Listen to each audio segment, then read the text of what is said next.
As we all know, education is a critical component of the United Nations Sustainable Development Goals, SDG. And achieving SDG 4 by 2030 requires collaborative efforts from governments, from institutions, and from individuals. The goal of today's discussion is to identify effective strategies for transforming education with a focus on leveraging technology, promoting equity, and fostering public-private partnerships. Throughout our discussion, we'll be drawing on the expertise and experiences of our guest, Mr. Avinash Patil, as well as your own insight and perspective. Our goal is not only to explore the challenges facing education, but also to identify actionable solutions that can be implemented in various ways. So welcome, Mr. Avinash. Please, can you briefly tell us a bit about yourself before we kick off the question? Over to you, Mr. Avinash.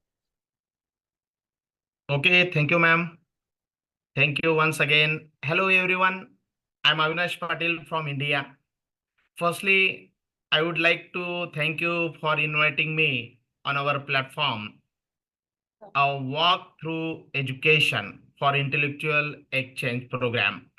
Thank you, Gloria, once again. Today we are living in a computer era. It means we live in technology.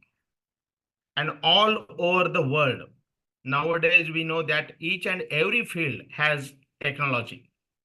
So as a teacher or working in a education field, we also use technology in our education system, in our teaching field. Nowadays, just in NEP 2020, we find that they also suggest use blended education system in our education policy. So today, the global teacher Gloria works for this motto, and it is a great job doing by her. She took various kinds of programs transforming education among various countries. I'm very glad to say that today is a great opportunity for me from this program. Thanks again, Gloria. You're welcome. You're welcome. Yes. Thank you very much. I'm really happy to have you today.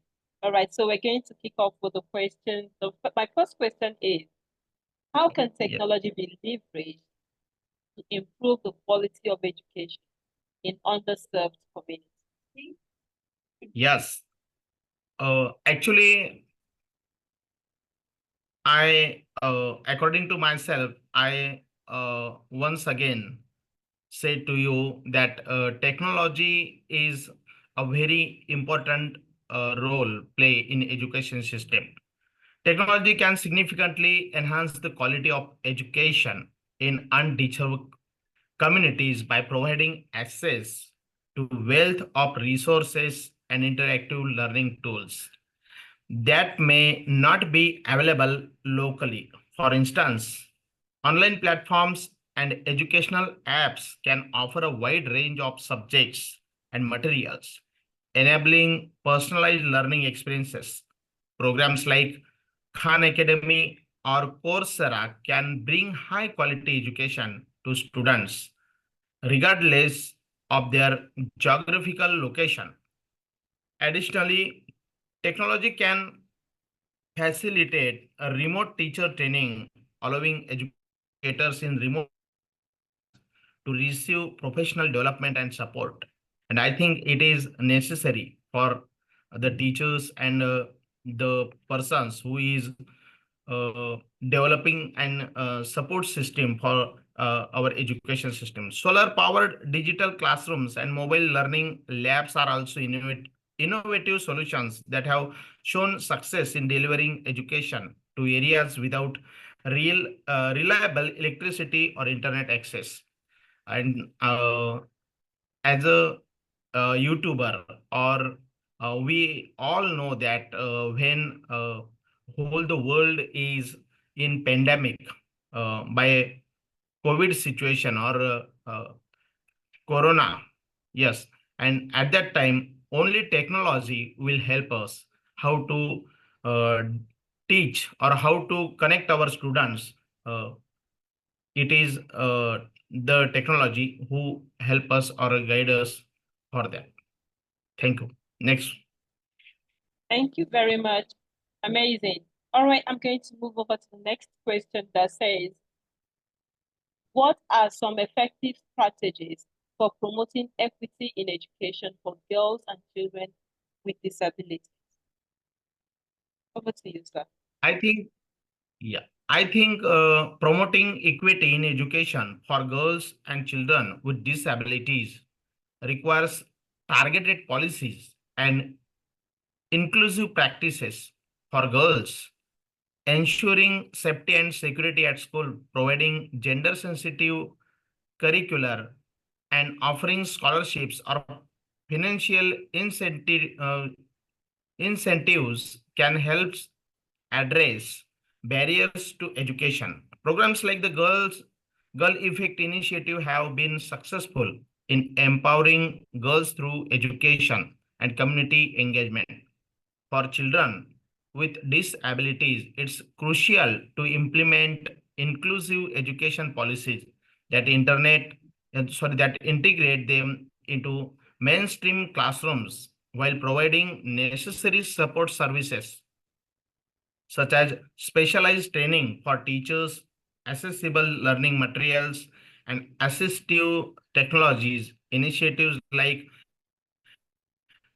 UNICEF's education program work to towards creating learning environments that accommodate all students. Community sensitization and advocacy are also key in challenging societal attitudes towards girls and children with disabilities. Great. Thank you very much for that amazing response. My next Yeah, question is, what role do yeah. public stroke private partnership play in advancing educational initiatives? And can you provide an example of a successful collaboration that helped in working out this? Uh, I think public-private partnerships, it means PPs, play a critical role in advancing educational initiatives by pooling resources, expertise, and innovative solutions from both sectors.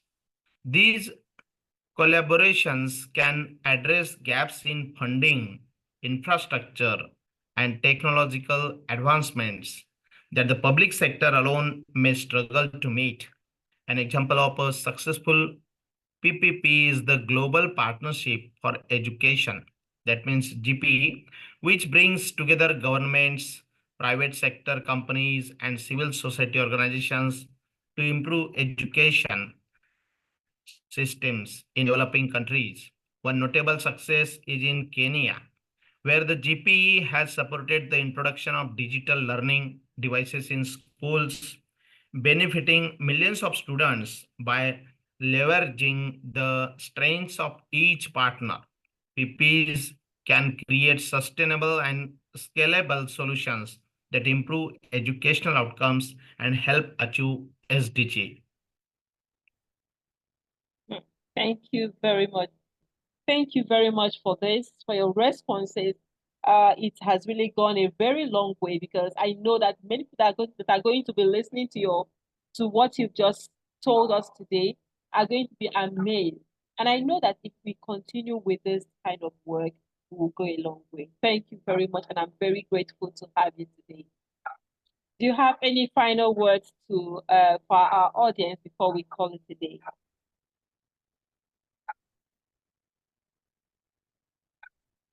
Yes,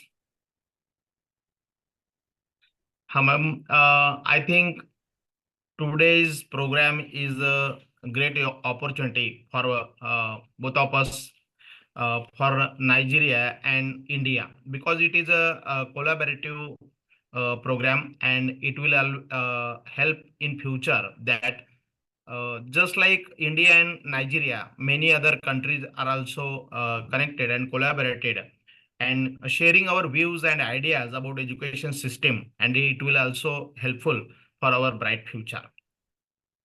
Thank you very much for coming today I truly appreciate it. So until next time, we're going to say a good evening.